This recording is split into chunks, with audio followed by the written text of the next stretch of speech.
அனைவருக்கும் இனிய மாலை வணக்கம். புதிய தமிழ் இலக்கிய வரலாறு பாடம் 11 கலித்தொகை. 1வது வினா, கலிப்பாவின் தன்மையை பற்றி கலித்தொகை மாட்சி என்ற நூலில் குறிப்பிட்டவர். விடை இளவழகனார். 2வது வினா, கலித்தொகையை முதலில் பதிப்பித்தவர். விடை சி.வை. தாமோதரம் பிள்ளை. ஆண்டு 1887. 3வது வினா, தொல்காப்பியர் அகத்திணை பாலைத்திணைக்கு புறனாக புறத்திணை எது அப்படின்னு சொல்லியிருக்காரு. விடை வாகைத்திணை. தொல்காப்பியர் மொத்தம் 7 திணைகள் சொல்லியிருப்பாரு. அதுல நமக்கு 5 திணைகள் குறிஞ்சி, முல்லை, மருதம், நெய்தல், பாலை அப்படின்னு பார்த்திருக்கோம். அதுக்கப்புறம் கைக்கிளை பெருந்திணை அப்படின்னு 7 திணை சொல்லுவாரு.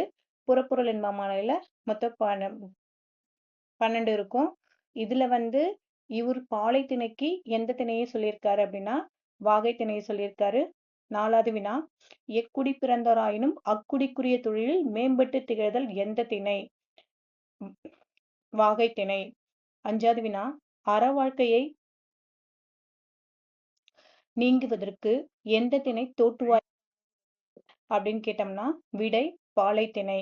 6வது வினா, சங்க இலக்கியத்தில் 8 தொகை கற்றறிந்தவரால் பாராட்டப் பெறும் இலக்கியம் எது? விடை கலித்தொகை. 7வது வினா, குறிஞ்சிக்கலியினை பற்றி ஆராய்ந்தவர். விடை ராசமாணிக்கனார். 8வது வினா, மருதக்கலியை ஆராய்ந்தவர். விடை மூவா. 9வது வினா, கலித்தொகை ஒரு அகழாய்வு என்ற நூலின் ஆசிரியர். விடை நா. ஆறுமுகம். 10வது வினா, முல்லையும் குறிஞ்சியும் முறைமையில் திரிந்து நல்லியல்பு எழுந்த நிலம் அப்படின்னு சொல்றது எது அப்படின்னா பாலைத்திணை. அடுத்தது நமக்கு இன்னும் நிறைய வினாக்கள் இருக்கு. அதை அப்படியே சொல்லிடுறேன் உங்களுக்கு. பொறுத்துக அப்படின்னு சொல்லும்போது பாலைக்கலியை பாடியவர் அப்படின்னு சொன்னோம்னா நமக்கு யாரு அப்படின்னா பெருங்கடுங்கோ.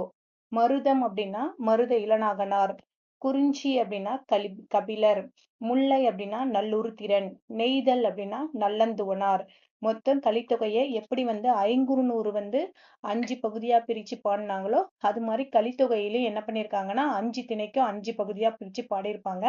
அதுல முதல்ல எந்த களியை வச்சிருப்பாங்க அப்படின்னா பாலைக்களியை தான் வச்சிருப்பாங்க. பாலை, மருதம், குறிஞ்சி, முல்லை, நெய்தல் அப்படி வச்சிருப்பாங்க. இந்த பாலையை பாடியவர் யாருன்னா பெருங்கடுங்கோ. மருதம் பாடியவர் மருதம் இளநாகனார். குறிஞ்சி கபிலர் தெரியும் நமக்கு. முல்லை நல்லுருத்திரன் அப்படின்னு சொல்லுவோம். நெய்தல் நல்லந்துவனார்.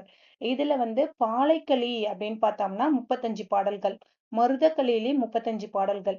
குறிஞ்சியில 29 பாடல்கள். முல்லையில 17 பாடல்கள்.